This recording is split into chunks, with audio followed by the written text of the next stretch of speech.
Bonsoir à tous, bienvenue dans Point de Vue pour cette dernière émission de la semaine. On est ravis de vous accueillir pour débattre de 4 sujets qu'on va découvrir tout de suite en images. Le Premier ministre était hier l'invité de l'émission politique sur France 2 avec un face-à-face assez tendu face à Laurent Wauquiez, le patron des Républicains.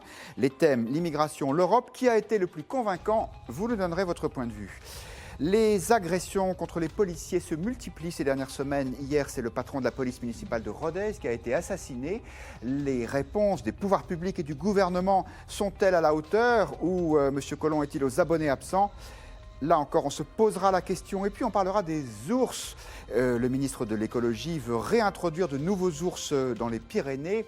Les bergers sont violemment contre, accusant ces charmantes bestioles de tuer leurs brebis. Et vous, êtes-vous ours ou berger? Et puis on parlera d'un sujet ambitieux pour terminer cette semaine. On va prendre de la hauteur. Le libéralisme détruit-il les classes moyennes? C'est la thèse du dernier livre du géographe Christophe Guilluy. Et nous en parlerons avec nos 4 invités. Bonsoir Olivier Babot. Bonsoir. Vous êtes économiste, président fondateur de l'Institut Sapiens, qui est un think tank de tendance libérale. Et vous êtes l'auteur d'un éloge. Un éloge ou une éloge? Voilà que j'ai un doute. Un éloge, merci, de l'hypocrisie. Ça a été publié aux éditions du CERF. Vous partagez le même éditeur avec votre voisin Arnaud Benedetti. Bonsoir. Bonsoir. Vous êtes professeur associé à la Sorbonne et votre dernier livre, Le coup de com' permanent, est également publié dans cette excellente maison qu'est le CERF. Bonsoir, Georgi Kuzmanovic. Bonsoir. Vous êtes secrétaire national du Parti de gauche et orateur national de la France insoumise. Et Étienne Girard est là aussi. Bonsoir Étienne. Bonsoir. Vous êtes journaliste politique à l'hebdomadaire Marianne. Marianne qui publie cette semaine un dossier sur les flics, les profs, les chauffeurs, les urgentistes, tous ceux qui s'en prennent plein la gueule. On commence cette émission avec de la politique. Je le disais, le Premier ministre était hier sur France 2 pour l'émission politique. Il y a eu un moment attendu, le tête-à-tête ou le face-à-face avec Laurent Wauquiez, le patron des Républicains. C'était chaud, assez chaud même. Regardez cet extrait. J'étais il y a quelques semaines à Rieux-la-Pape, une commune qui est au nord de Lyon, où il y a beaucoup de familles originaires de l'immigration. Et une mère de famille est venue me voir en me disant « Mais monsieur Wauquiez, ça ne peut pas marcher. Parce que dans la classe de ma fille, il y a une personne sur 2 qui aujourd'hui ne parle plus le français à la maison. Et donc elle n'a aucune chance d'y arriver et de s'en sortir. » Ce que cette mère de famille a le courage de dire. Vous n'avez pas le courage, vous, sur ce plateau, de répondre clairement. Est-ce que vous considérez, oui ou non, que le niveau d'immigration est beaucoup trop élevé? Alors, il y a eu comme ça des échanges donc assez tendus sur l'immigration, sur l'Europe. On vous pose la question sur Twitter, chers internautes. Selon vous, qui a été le plus convaincant dans ce débat de l'émission politique? Pour l'instant, vous êtes 55% à considérer que c'est le Premier ministre Édouard Philippe. Et vous, Étienne Girard? Non, pas particulièrement. J'ai trouvé le Premier ministre particulièrement sur la défensive. Il était acculé de questions précises et perfides par Laurent Wauquiez. Il a eu beaucoup de mal à se dégager. Pourquoi c'était perfide, les questions? Parce que Laurent Wauquiez voulait le coincer sur l'immigration en le poussant à se dévoiler sur ce qu'il pensait de la politique d'immigration en France. Donc voilà, il y avait un attendu politique derrière les questions de Laurent Wauquiez. Édouard Philippe n'est jamais rentré dans le jeu de Laurent Wauquiez, mais en même temps, il a eu beaucoup de mal à exposer un discours clair sur la question. C'est vrai que ça a paru assez confus. Il a expliqué que, en effet, le niveau d'immigration légale était au plus haut, que c'était pas pour autant un appel d'air, mais sans dire exactement ce que c'était. Donc, s'il fallait donner un gagnant, ce serait peut-être Laurent Wauquiez, mais il avait le beau rôle, si je puis dire, puisqu'il était dans le rôle du premier opposant. Bah, oui. Alors, Manu sur Twitter est plutôt d'accord avec vous, puisqu'il considère que le Premier ministre n'avait pas de réponse. Il répondait un peu systématiquement que tout est complexe, sans proposer beaucoup de choses concrètes sur la problématique migratoire. Georgi Kuzmanovic, c'est 2 sujets qui ont fait l'objet du débat d'hier, c'est-à-dire l'immigration et l'Europe. Bon, c'est assez chaud aussi, hein, la France insoumise, vous avez des débats entre vous. Vous êtes plutôt sur la ligne Wauquiez ou la ligne Philippe? Et sur aucun des deux. Et puis je trouve ça... En fait, je suis assez choqué par ce genre de débat où on les présente comme des opposants l'un à l'autre.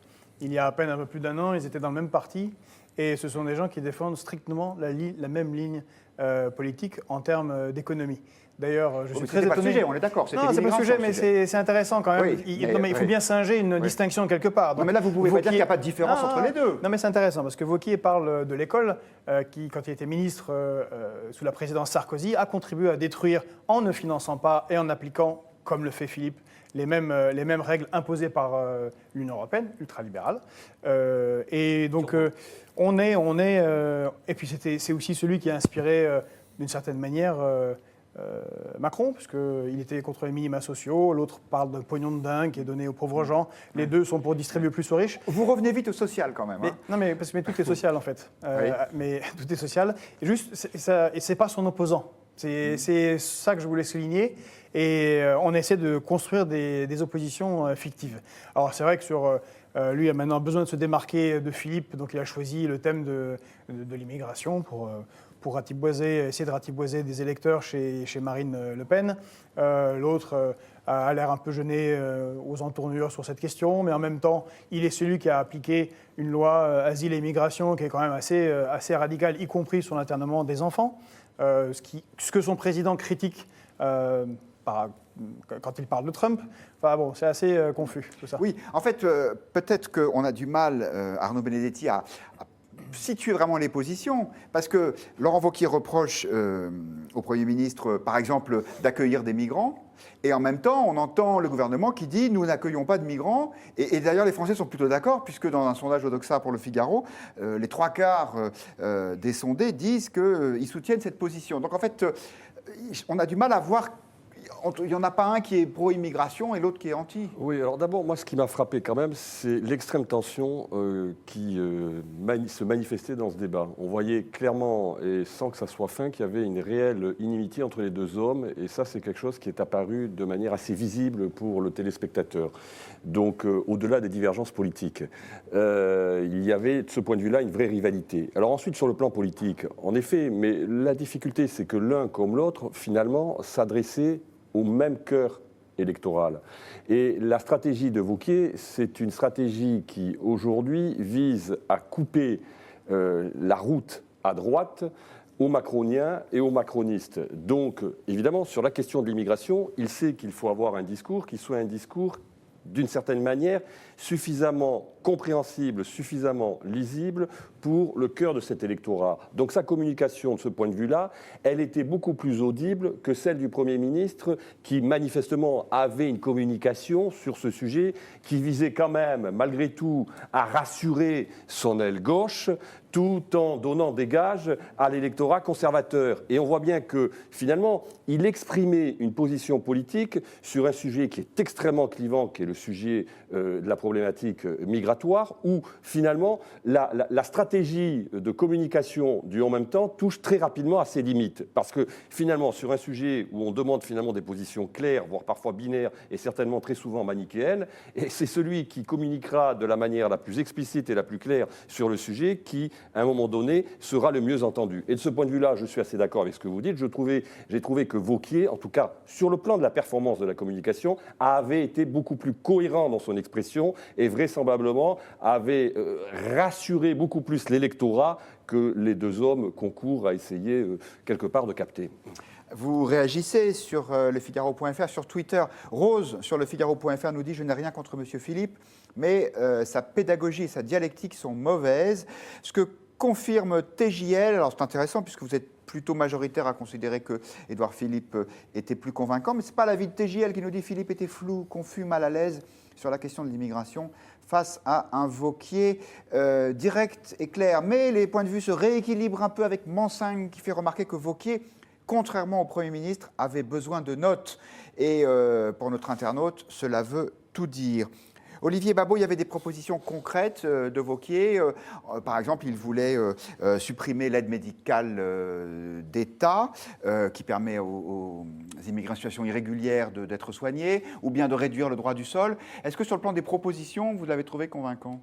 Alors d'abord, je ne veux pas trahir un secret, mais toutes les recherches en psychologie cognitive montrent que ce genre de débat ne convainc personne, ou quasiment pas.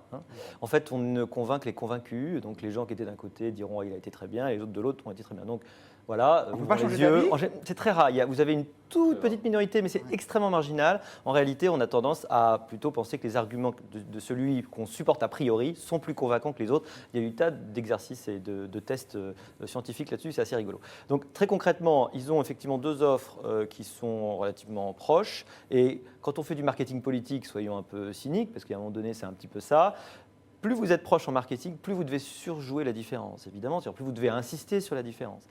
Et il est absolument logique que Wauquiez ait cherché à l'amener sur le point qui fait peut-être qui est plus différenciant, et puis qui fait le plus mal, parce que c'est le point de faiblesse aujourd'hui, probablement d'Emmanuel Macron de façon générale. Sur l'économie, je pense qu'il est assez bardé, et puis c'est difficile d'avoir un vrai discours différenciant. Je ne vois pas très bien d'ailleurs de propositions économiques, sauf au contraire à prendre les gens à contre-pied, parce que d'ailleurs c'est ce qu'on voit souvent dans l'opposition aujourd'hui, une opposition de droite qui réagit plutôt comme le ferait une opposition de gauche, en brouillant un petit peu les signes parfois, en faisant des contre-propositions un peu surprenantes. Donc là, on a très clairement une position qui est extrêmement différenciante et qui, ce sera, je pense, c'est déjà les prémices, va probablement être un des marqueurs de cette future campagne européenne, avec des propositions finalement plus ou moins on peut dire concrètes, mais qui ont un sens très clair, c'est de dire si on a beaucoup de migrants ou d'immigration, je ne sais pas pourquoi on parle maintenant que de migration, pas d'immigration, parce qu'à un moment donné, s'il reste, ça s'appelle de l'immigration, je ne sais pas si c'est pas insultant, il y a des gens qui immigrent.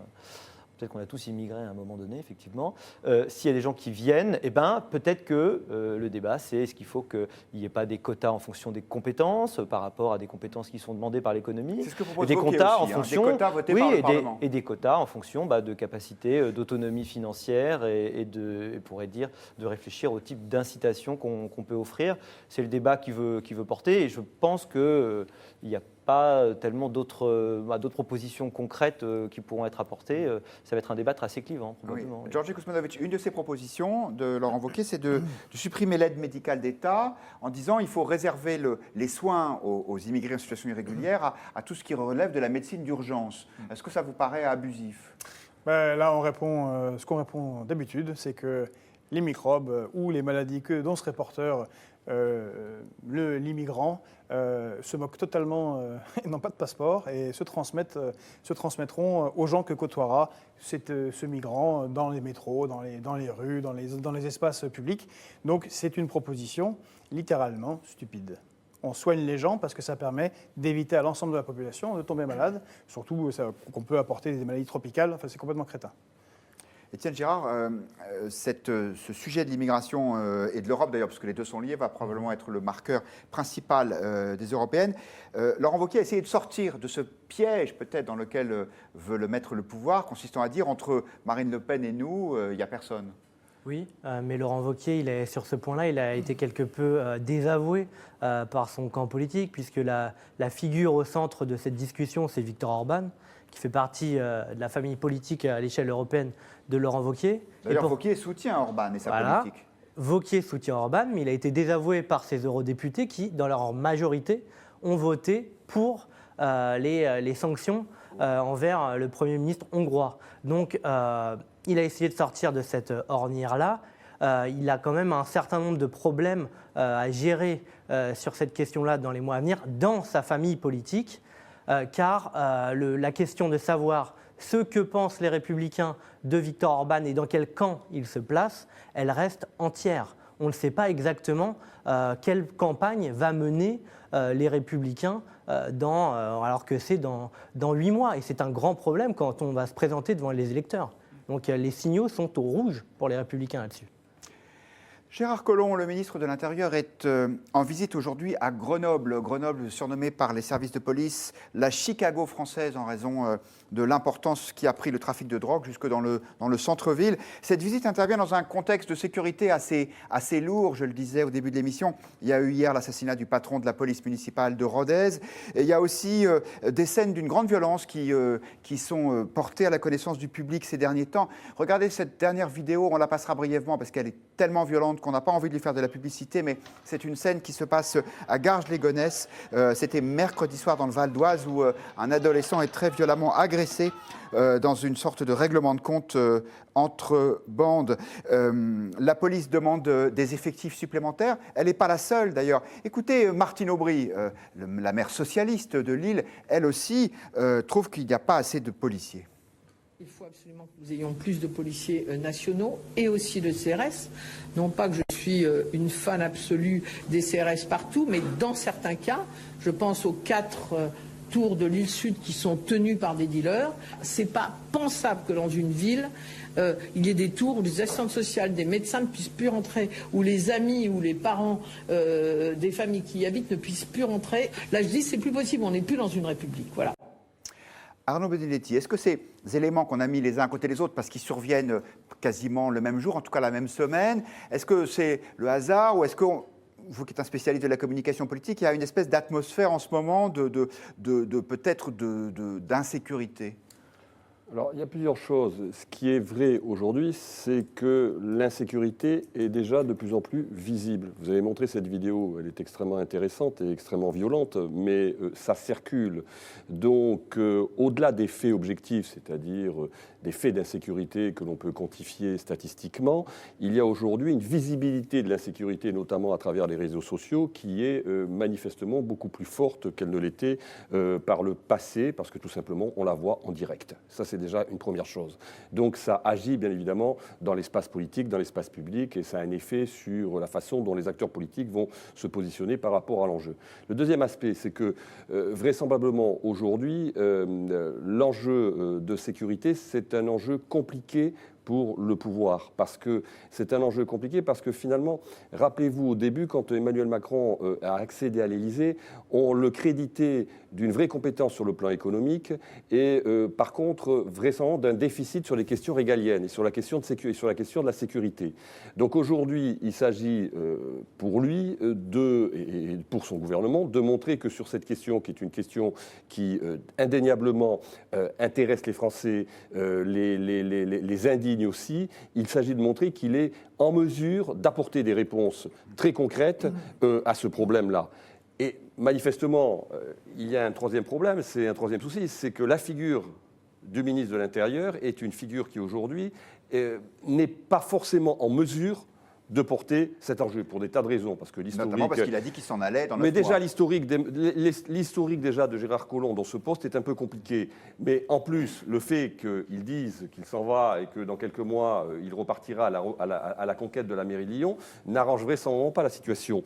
Donc on voit bien que sur le plan là aussi encore une fois de la communication politique du gouvernement sur l'enjeu de la sécurité, c'est une question qui est extrêmement difficile et auquel manifestement ils ont quelques difficultés à répondre. Alors on vous pose la question.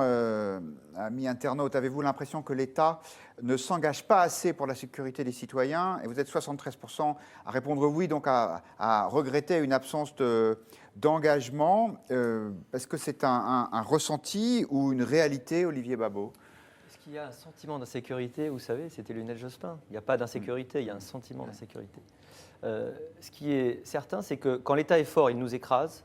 S'il est faible, nous périssons. Je ne sais plus qui a dit cette phrase, je crois que c'était un libéral. Ultra, sans doute turbo-libéral. Aujourd'hui, très clairement, ce n'est pas nouveau, ça fait depuis très très longtemps. L'action du ministre de l'Intérieur, plus ou moins théâtrale, est toujours cosmétique. Rajouter 2-3 policiers, c'est une façon peut-être de traiter le symptôme. Mais traiter le symptôme, ce n'est pas traiter la cause. La cause aujourd'hui, c'est très très clair, c'est un délitement social dans certains endroits, lié probablement effectivement, comme le disait votre reportage, à une absence de mixité qui est extrêmement problématique dans beaucoup d'endroits, et on peut dire un sentiment peut-être d'appartenance nationale qui est en train d'exploser et qui donne ce genre de pratiques violentes, qui sont des pratiques anomiques, on pourrait dire, de rupture par rapport à la société et de loi de la jungle. On n'a absolument pas aujourd'hui, à l'heure actuelle, on est extrêmement loin d'avoir les capacités de l'enrayer. Alors soit on devient un État policier et on arrive à peu près à arrêter ça, mais encore une fois, c'est que traiter le symptôme, soit on a une progression culturelle, peut-être en termes d'intégration nationale, mais ça, c'est quelque chose qui prend 20-30 ans. Et aujourd'hui, c'est une situation qui est le résultat d'un... Les HLM dans lesquels on ne peut pas rentrer, les endroits qui sont pris en otage, les quartiers où la police ne va plus, ça fait 20-30 ans qu'on entend ça. Ce n'est pas le changement d'un ministre, ou soyons sérieux, ce n'est pas ça qui va changer.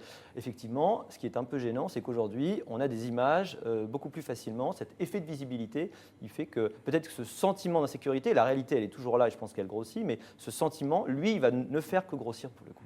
Alors ce sujet vous intéresse beaucoup. Et vous êtes assez précis dans vos remarques. Johan nous dit, Martine Aubry qui en appelle à la police, c'est cocasse. Quant à Christophe, il revient sur cette situation très dégradée à Grenoble en nous disant les cités vives du trafic de drogue. Ces jeunes ne se lèveront pas le matin pour travailler au SMIC. Guillaume nous dit il faut casser leur business local et poursuivre les acheteurs. Sinon, ça va continuer. Beaucoup de commentaires sur la situation à Grenoble, notamment pour déplorer, c'est ce que fait Olympe, la Villeneuve, ce quartier qui était supposé être innovant et qui en fait est un échec puisque c'est là que se développent les trafics. Et Pat qui nous dit ce n'est pas un manque de policiers, c'est un manque de réponse de notre justice. Étienne Girard, moi, il y a une image qui m'a frappé, c'était il y a quelques jours. On a vu des agents du SAMU, du VAR, présenter des gilets pare-balles. Alors, ils étaient blancs parce que c'était des soignants. Est-ce que, là, on n'est plus dans le sentiment, là. Quand on en arrive là, ça veut dire qu'il y a vraiment un ensauvagement de notre société ? En tout cas, et nous on fait notre une dessus cette semaine, ce qu'on constate empiriquement, c'est qu'il y a une montée, en effet, des incivilités, des comportements pas citoyens, des insultes, face aux fonctionnaires, quels qu'ils soient. Donc, évidemment, les fonctionnaires de police sont en première ligne, mais ça peut concerner en effet le personnel hospitalier, les chauffeurs de bus. Vous avez suivi cette affaire de la claque et de la gifle lancée par un chauffeur de bus On en a même parlé sur ce plateau. à un jeune qui l'insultait. Ça peut concerner les médecins urgentistes. Oui, il y a un vrai constat d'urgence justement à faire là-dessus. Et la réponse de l'État, elle est comment ?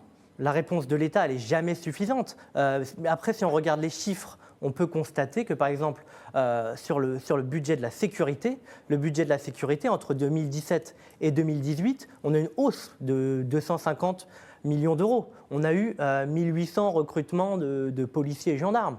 Pour autant, ces policiers, par exemple, il va falloir les former. Donc, on n'a pas immédiatement d'efforts supplémentaires pour gérer la question. Donc, il n'y a pas de solution à attendre immédiate là-dessus. Est-ce qu'au niveau des symboles, est-ce qu'on y est ? Est-ce que l'État prend ses responsabilités ? Là aussi, on peut penser que non. Et notamment parce qu'on a un ministre de l'Intérieur, et qui est quand même le garant de la sécurité dans notre pays, le premier flic de France, qui annonce qu'il va quitter son poste à l'avance et qui pourtant reste et il n'est pas remplacé. Et il n'est absolument pas inquiété, alors que quand on dit qu'on part, on sait très bien que dans n'importe quel cadre, quand on est partant, on perd un peu de son autorité. Voilà, c'est pas dont on avait besoin. Voilà, je rappelle que, effectivement, Gérard Collomb a déclaré qu'il quitterait son poste juste après les européennes, c'est-à-dire en mai prochain, pour préparer les élections municipales de 2020, puisqu'il sera candidat à Lyon. Georgi Kuzmanovic, partagez-vous cette sévérité vis-à-vis de Gérard Collomb ? Oui, de Gérard Collomb, et en général du traitement qui est fait à la police et la manière dont on traite la sécurité dans ce pays. Parce qu'on est quand même chez les fous, là.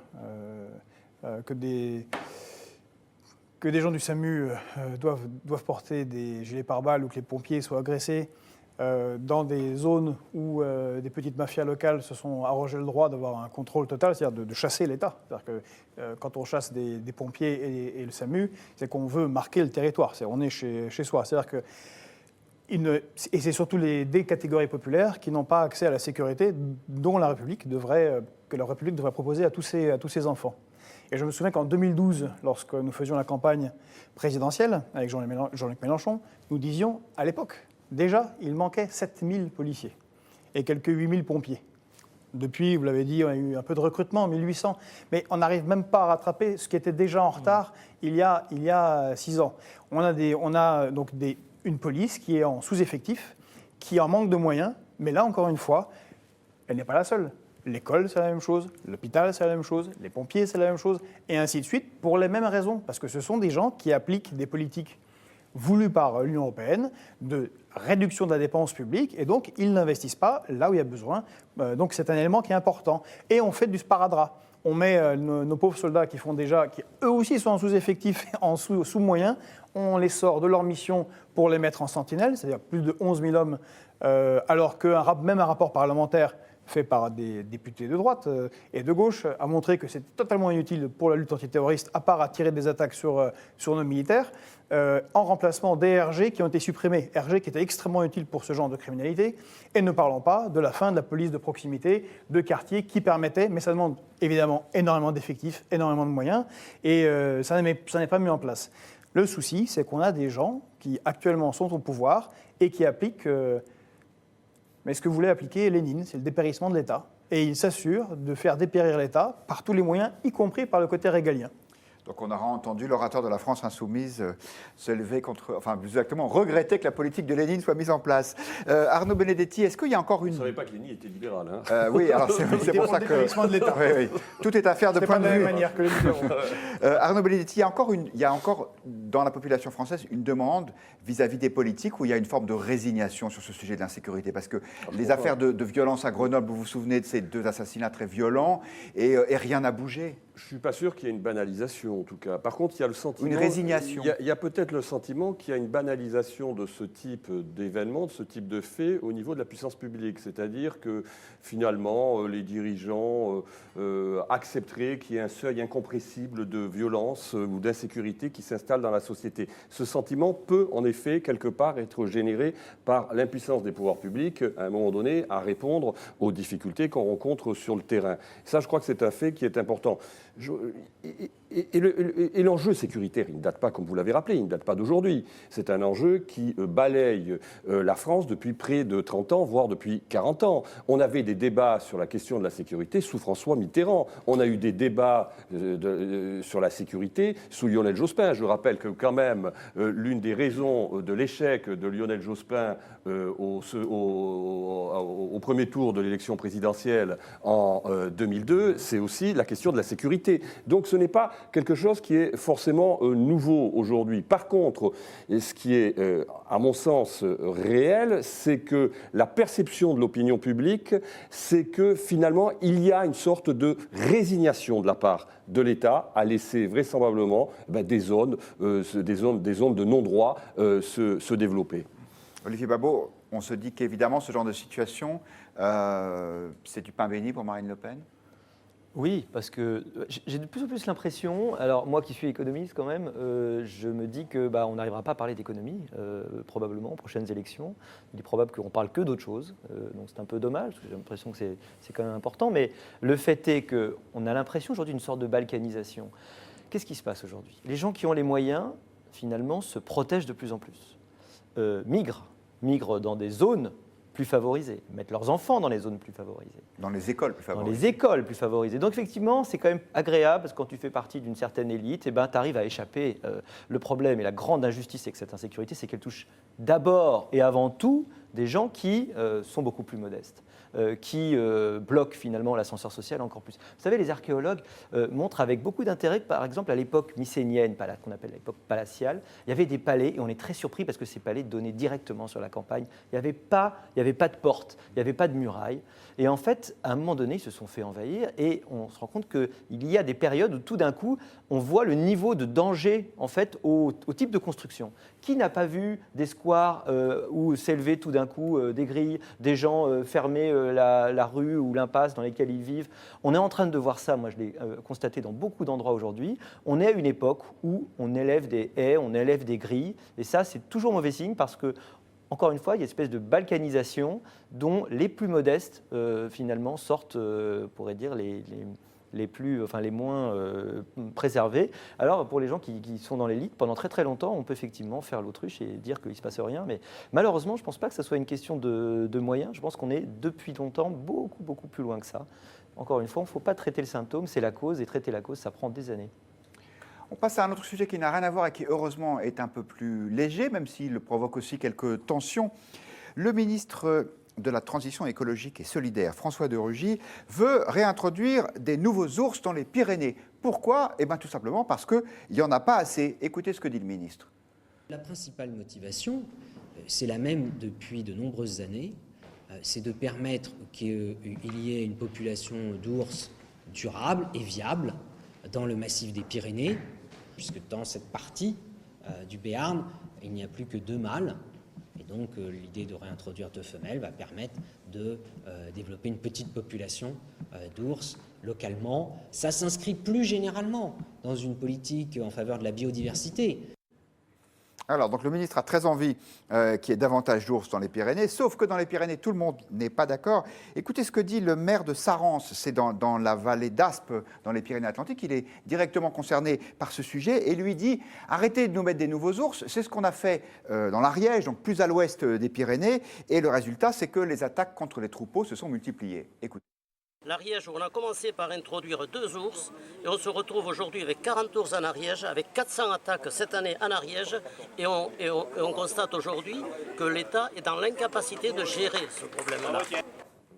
Georgi Kuzmanovic, vous êtes plutôt ours ou plutôt du parti de l'ours ou du parti du berger? Moi, je vais souvent dans les Pyrénées-Orientales. Vous en avez déjà vu des ours? Pas en France. Non. Ailleurs, dans d'autres pays. Oui. Et sinon, mais si en France, dans les eaux, malheureusement. Mais pas dans les Pyrénées. Pas dans les Pyrénées, puisqu'elles reviennent, mais vous avez des jours de l'ours dans certains villages. Ce sont des fêtes populaires qui renvoient à une vieille tradition locale. Les gens se déguisent en ours, puis il y a les bergers, puis il y a les chasseurs, enfin bon, qui se met en place. Je dirais au maire qu'il peut le considérer sous un autre angle. D'abord, l'angle écologique qu'on a vu, la réintroduction par exemple des loups dans le Wyoming a permis de remettre en état, y compris les rivières, parce que la chaîne alimentaire, il y a un équilibre dans la nature qui est rompu depuis très longtemps par la sauvagerie de l'homme, qui a massacré tous les animaux, en particulier les grands animaux. Mais ça peut être utilisé pour le tourisme.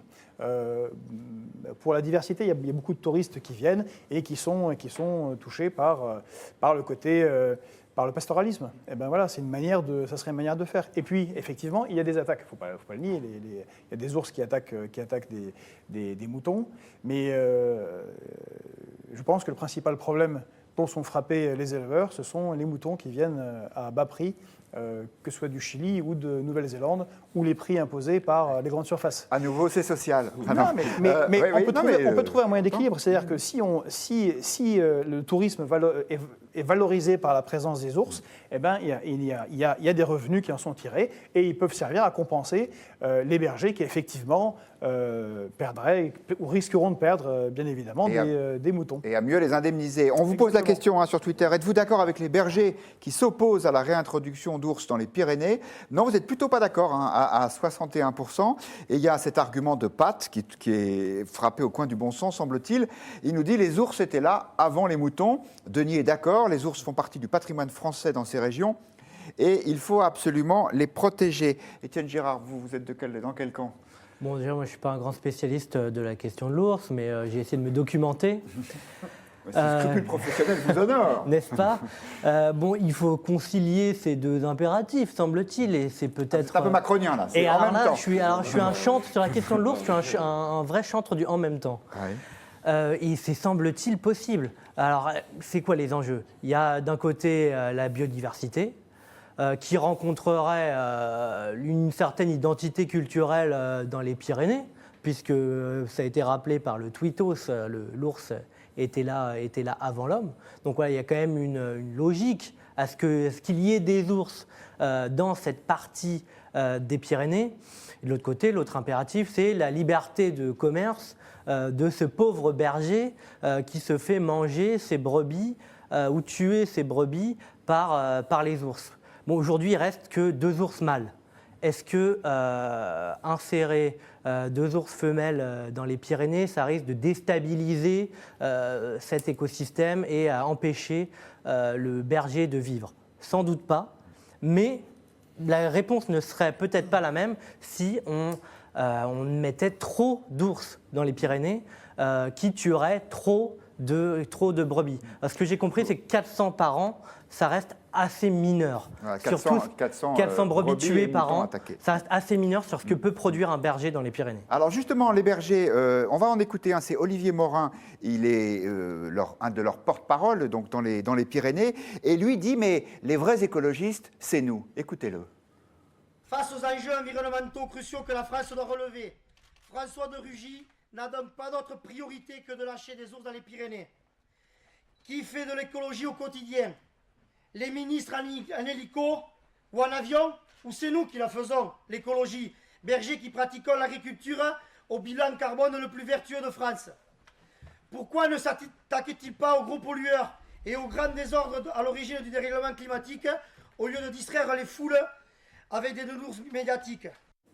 Alors pour ceux qui n'ont pas suivi tout ce dossier, l'allusion au ministre en hélicoptère, c'est parce que François de Rugy est allé rencontrer des bergers qui étaient favorables à la réintroduction des ours, mais comme ils étaient très minoritaires et qu'il y avait d'autres bergers qui essayaient de bloquer les routes, M. de Rugy a pris son hélico pour un bilan carbone probablement assez mitigé. Arnaud Benedetti, est-ce que vous avez un point de vue sur ce sujet? Alors écoutez, je n'ai pas de point de vue tranché, certainement moins en même temps que vous sur la question, mais par contre j'ai un point de vue sur la communication, c'est-à-dire que cette problématique de la réintroduction de l'ours, elle n'arrive pas de manière totalement innocente. Elle arrive au moment où il y a un doute sur les engagements et la sincérité de l'engagement écologique du gouvernement. Donc il y a quand même un contexte politique qui, quelque part, accompagne la communication gouvernementale sur le sujet. Je ne suis pas sûr que ça soit la meilleure manière que d'irriter les bergers de l'Ariège que de promouvoir l'écologie de la sorte avec cette mesure qui est très symbolique, qui est la réintroduction de l'ours et la défense de la réintroduction de l'ours dans les Pyrénées. Il y a un petit côté quand même si les questions de biodiversité sont absolument essentielles et importantes, il y a aussi un petit côté gadget dans cette affaire. Et je crois que c'est quelque chose dont d'ailleurs le représentant des bergers a mis en exergue dans son discours. L'autre aspect, moi, ce qui m'intéresse en tant que spécialiste de la communication, c'est pourquoi ça ne marche pas finalement la communication. On voit bien que là, on est dans une problématique d'incommunication absolue entre d'un côté des gens qui sont sur le terrain, qui vivent leur métier avec les difficultés qui sont les leurs, et puis quelque part une décision qui est prise quand même de manière assez unilatérale et d'une certaine façon assez technocratique, qui ne trouve pas l'assentiment des gens qui sont sur le terrain. Donc ça, c'est ça qui est intéressant. Et c'est très intéressant parce que politiquement, ça, quelque part, souligne l'une des difficultés qu'a aussi le pouvoir actuellement, à un moment donné, à faire accepter les mesures qu'il engage. Et en matière de communication, effectivement, le ministre qui descend en hélicoptère avec sa cravate et ses Richelieu noirs, c'est pas l'idéal. Ça vous fait rire sur Twitter, Christophe Toudy, heureusement que les écologistes ne sont pas capables de réintroduire les dinosaures, tandis que Jean-Pierre nous dit les bergers prennent des risques pour leurs animaux et aussi pour eux. Olivier Babot, en fait, cette histoire est intéressante parce que c'est pas les écologistes contre les pollueurs, c'est une écologie contre une autre écologie, celle des bergers contre celle de la nature à l'état brut. Oui, alors c'est vrai que si les dinosaures étaient là avant, et ça c'est indéniable, il va falloir les réintroduire un de ces jours, si on peut, effectivement. Moi j'attends aussi que le camp vegan vienne protester contre les ours, parce que de toute évidence, ils tuent des brebis, c'est pas bien. Donc j'attends qu'effectivement, il y a un moment donné où... oui, c'est peut-être que... Bon, effectivement, ça paraît un petit peu gadget, cette petite affaire. Je pense qu'il y a un équilibre à trouver. D'ailleurs, je crois qu'ils sont indemnisés, hein. Il y a un taux d'indemnisation sur la brebis tuée. Bon, je crois qu'on peut s'arranger sur le coup. Peut-être même qu'ils peuvent y gagner de l'argent, les braves bergers, dont le métier évidemment est pas facile. On a effectivement deux écologies. En France, il y a quand même ce mythe écologique qui est un petit peu difficile à combattre. C'est l'idée de plus en plus prégnante que tout ce qui est naturel est forcément bon. La ciguë, malheureusement, c'est naturel. Il y a plein de choses en nature qui ne sont pas bonnes. Et finalement, l'ours, c'est un poison. Socrate en sait quelque chose. Mais l'ours, par exemple, il est bon, il n'est pas bon tout le temps, partout. Il y a un moment donné, il peut y avoir trop d'ours. Peut-être qu'un jour, ça pourrait même poser des problèmes de sécurité pour les gens, parce que pour l'instant, c'est des problèmes pour les moutons, donc ça va encore. Mais on pourrait imaginer des problèmes de sécurité concrets. À la fois, les loups, on sait que c'est pas dangereux pour l'homme, contrairement à ce que beaucoup pensent. Les ours, ça peut l'être beaucoup plus.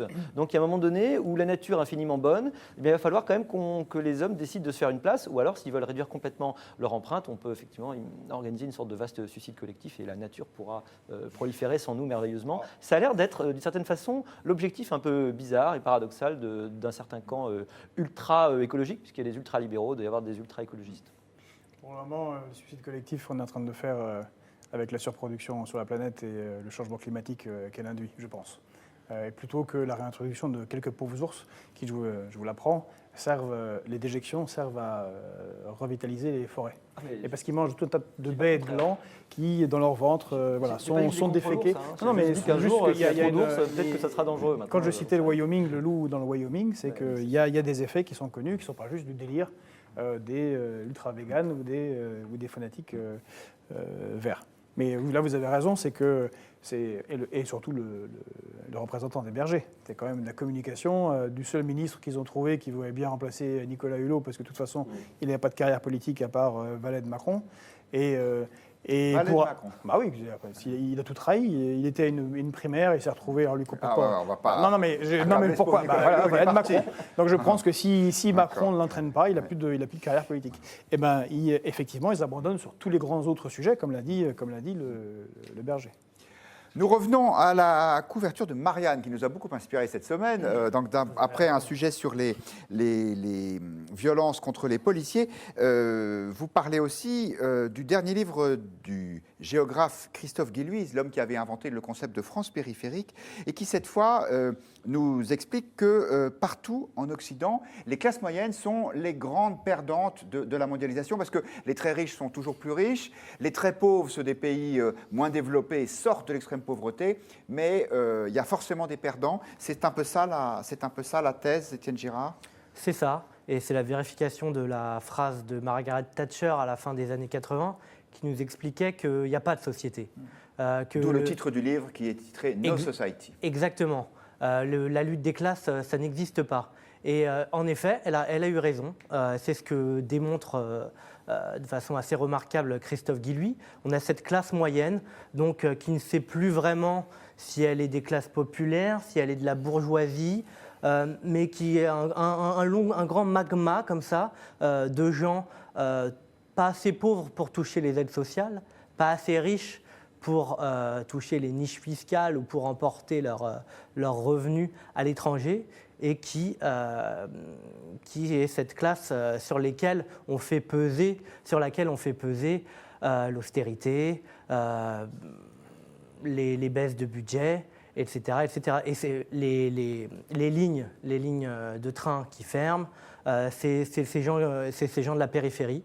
C'est un peu tout ce peuple-là, ces gens qui habitent dans des petites villes où tous les commerces ferment et qui doivent aller faire leurs courses dans les centres commerciaux de la métropole à quelques dizaines de kilomètres de là. Et ce peuple-là, justement, il vote de moins en moins pour les partis libéraux et de plus en plus pour... les partis dits populistes. Exactement. Vous partagez ce constat assez sombre sur les classes moyennes qui seraient en fait les sacrifiés de la mondialisation? Alors oui, le constat est assez sombre. Moi, je n'accuserai pas le libéralisme. Le libéralisme, il faut juste se souvenir qu'il a permis à plus d'1 milliard de gens de sortir de la pauvreté, en réalité, depuis 30 ans. Et qu'en réalité, toute la prospérité qu'on a, c'est parce qu'on a la libre entreprise, la liberté, le respect des droits individuels, tout ça, c'est le libéralisme. Mais le débat, il est plus que ça. C'est qu'on est rentré dans une société post-industrielle. Et que cette rentrée dans la société post-industrielle, elle se caractérise effectivement par une accélération de la progression des gens qui sont en fait connectés à la mondialisation, qui, pourrait dire, en profitent formidablement à plein. Et puis ceux qui sont déconnectés vont descendre très rapidement et très vite, et vous avez effectivement une sorte de vide au milieu. Donc on passe de plus en plus, on avait jusqu'à une société en losange, c'était la caractéristique des sociétés développées, si vous voulez, en losange, c'est-à-dire qu'il y avait un peu de gens en haut, peu de gens en bas, puis beaucoup de gens au milieu. Et ça vous permettait d'avoir une continuité et une possibilité d'ascenseur social. Aujourd'hui, on passe de ce losange probablement à une société en sablier qui était la marque jusque-là des sociétés sous-développées, si vous voulez, ou en voie de développement, comme on dit, c'est-à-dire, ou des dictatures, c'est-à-dire beaucoup de gens en haut, beaucoup de gens en bas et personne au milieu. On peut sortir de cette rien situation. sur l'aéroport. C'est très inquiétant parce que nous sommes en train de prendre la voie qu'a déjà prise les États-Unis. On sait que Donald Trump a en grande partie été élu par ces rednecks de la Rust Belt, blancs pauvres, les blancs pauvres qui n'ont pas vu les avantages de la mondialisation depuis 30 ans, qui ont vu que leurs enfants ont perdu toutes les perspectives et ne voient plus de futur dans ce monde aujourd'hui. C'est aussi cet Occident vieillissant face à une plaque asiatique qui est en plein boom, qui est en ralentissement économique, effectivement, et qui crée cette diffraction qui est tout à fait claire et tout à fait notable aujourd'hui. Ouais. Nos internautes sont assez sensibles à ce discours assez critique. Quand on nous a posé la question, selon vous, le libéralisme détruit-il les classes moyennes? Vous êtes 60% À nous répondre oui, évidemment, ce n'est pas un sondage, puisque c'est vous qui décidez si vous voulez vous exprimer ou non. 2 réactions, celle de France qui nous dit le libéralisme associé à l'individualisme et au consumérisme ont détruit les classes moyennes.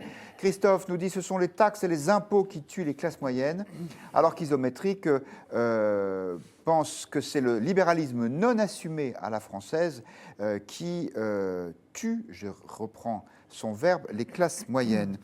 Arnaud Benedetti, ce sujet, il est rarement traité en tant que tel par les responsables politiques, sauf peut-être effectivement chez les populistes. Il est rarement traité en tant que tel, et pourtant on sait très bien que les classes moyennes constituent une figure absolument essentielle de la démocratie. Il y a un philosophe un peu oublié, Alain, philosophe radical, qui expliquait qu'il n'y a pas de démocratie... Radical au sens de radical socialiste. De radical socialiste, mais de radical socialiste, pas au sens de radical comme on l'entend aujourd'hui. Mais qui expliquait de manière très explicite qu'il n'y avait pas de démocratie s'il n'y avait pas une sociologie des classes moyennes, et que finalement la démocratie est indissociable du développement des classes moyennes, d'une société de masse où finalement des catégories parviennent à avoir un niveau de vie et d'éducation qui en font des citoyens. Et on en fait aujourd'hui, on est confronté à cette problématique qui est une problématique de disparition progressive des classes moyennes et même de la conscience d'appartenir à une classe moyenne. Une conscience de classe qui permettait aussi, d'une certaine façon, à la démocratie de s'épanouir et de se développer. Elles disparaissent parce qu'elles s'appauvrissent ? Elles se disparaissent parce qu'elles s'appauvrissent. Mais est-ce qu'elles s'appauvrissent du fait de l'excès de libre-échange ? Parce que c'est ça qu'on sent derrière le discours qui est tenu dans cet ouvrage. Ou est-ce qu'elles s'appauvrissent aussi, et un de vos internautes l'a fait remarquer, du fait de l'excès de la fiscalité. Parce que ça aussi, c'est un vrai souci. On a une fiscalité qui, en France, est considérée comme une fiscalité confiscatoire et qui matraque aussi les classes moyennes. Donc on a aussi un autre paramètre là qui pourrait expliquer l'affaiblissement des classes moyennes. Jerzy Kuzmanovic, je pense que vous êtes d'accord évidemment avec cette thèse de Guy Louis, le libéralisme fait du mal aux classes moyennes. Mais bien évidemment qu'il fait du mal aux classes moyennes. Mais c'est vrai que le terme est mal posé, je suis d'accord avec monsieur. Libéralisme, c'est un concept philosophique très compliqué. On est tous attachés à l'état de droit et à la protection de l'individu. Comme c'est moi qui choisis le titre, je m'explique, puisque ça n'est pas clair, c'était le libéralisme économique qui était... alors voilà, donc on en vient là, donc c'est le néolibéralisme, l'ultralibéralisme, comme l'appellent certains, c'est-à-dire tout ce qui est libre-échangisme, et une idéologie qui nous vient des États-Unis, qui pendant 30 ans a touché fortement les classes moyennes, dans un pays où l'État encore était fort et, grâce à l'impôt, permettait d'avoir un État-providence très fort, et d'avoir des policiers, et des enseignants, et des hôpitaux, et des soins pour tous. Et on a un peu mis dans la tête des classes moyennes qui vivaient un statut un peu supérieur, l'idée que leur réussite, c'était surtout eux, c'était leur combativité, l'investissement au travail, c'était les thèses de Yves Montand dans l'émission il y a très longtemps qui s'appelait « La crise, quelle crise ?» en 86. Vive la crise. Vive la crise. Et il disait, ça se terminait sur la crise, quelle crise ? C'était la crise du prolétariat, des ouvriers à ce moment-là, qui effectivement étaient déjà touchés, les premiers, donc c'était les fermetures d'usines, et grâce au libre-échange, les ouvertures d'usines là-bas, et les classes moyennes, à ce moment-là, c'était ça touche les prolétaires, les ouvriers, et ils avaient qu'à prendre le cheval de la modernité, mais maintenant, cet ultralibéralisme atteint les classes moyennes, et de plein fouet. Et c'est très intéressant parce que ça ramène au premier sujet avec M. Wauquiez sur l'immigration, et c'est très étonnant parce que lui non plus ne parle jamais des travailleurs détachés. Or, l'Union européenne a construit un système où on peut jouer sur les salaires, mais plus seulement des ouvriers, mais sur les salaires de toutes les catégories socio-professionnelles. On peut trouver des médecins absolument pas chers en Roumanie, et c'est légal. De toute façon, ce ne sont même plus des migrants, puisque tout est organisé dans un immense marché qui ne profite qu'aux plus puissants et aux plus riches. Je vais terminer. Et ce n'est bien sûr pas la fiscalité. La fiscalité confiscatoire, c'était Roosevelt aux États-Unis. On montait à 91% sur la marge la plus haute, la tranche la plus haute de l'impôt sur le revenu. Or, à ce moment-là, c'est l'impôt qui permet d'avoir un État fort, qui permet à une classe moyenne d'exister. Il est temps que les classes moyennes se rendent compte qu'il ne faut plus voter pour le Parti socialiste, le RPR, l'UMP ou les Républicains, parce que ce sont des partis qui les conduisent à cette fin-là. Et il y a un grand danger. Pour qui, à votre avis, doivent voter les Français ? Non, mais il y a juste un danger. C'est quand les classes moyennes se mettent dans l'histoire de l'Europe, c'est quand les classes moyennes se sentent déclassées et se mettent à voter et souvent elles votent pour l'extrême droite, et c'est ce qui est passé. Il y a un livre célèbre d'un philosophe allemand qui s'appelle « Pauvre petit homme », et ça a amené au fascisme, Merci, pour le coup réel. Georgi Kuzmanovic. Olivier Babot, je voudrais vous faire réagir à cette réflexion que je trouve passionnante d'un internaute dont le pseudo est isométrique. Le libéralisme plus la fiscalité extrême pour enrayer les effets du libéralisme, ça donne le cocktail français. Vous êtes d'accord avec ça? Oui, alors parce qu'en France, on n'est pas en situation de libéralisme, il faut quand même le dire. Vu le niveau des prélèvements obligatoires et vu des dépenses publiques, quand vous savez l'État dépense 4 chaque année, en fait, il emprunte 1 sur les 4, il n'a vraiment que 3 en recettes déjà, plus évidemment les quasiment 100% de dette publique dont on parle. Bon, on n'est pas du tout en état de libéralisme ici. On est au contraire probablement dans une sorte d'entre-deux. Alors moi, je n'ai pas du tout envie d'aller vers le collectivisme.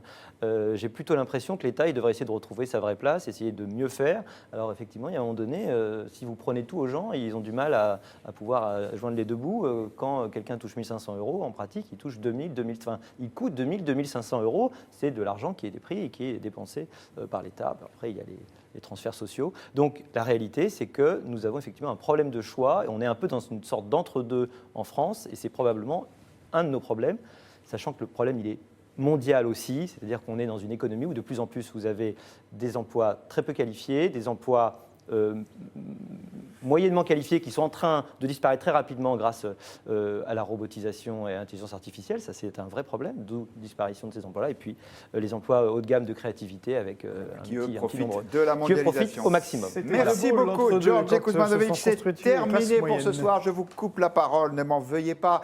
Merci beaucoup. Point de vue reviendra lundi à même heure, même endroit. Et d'ici là, très bon week-end à tous. Merci.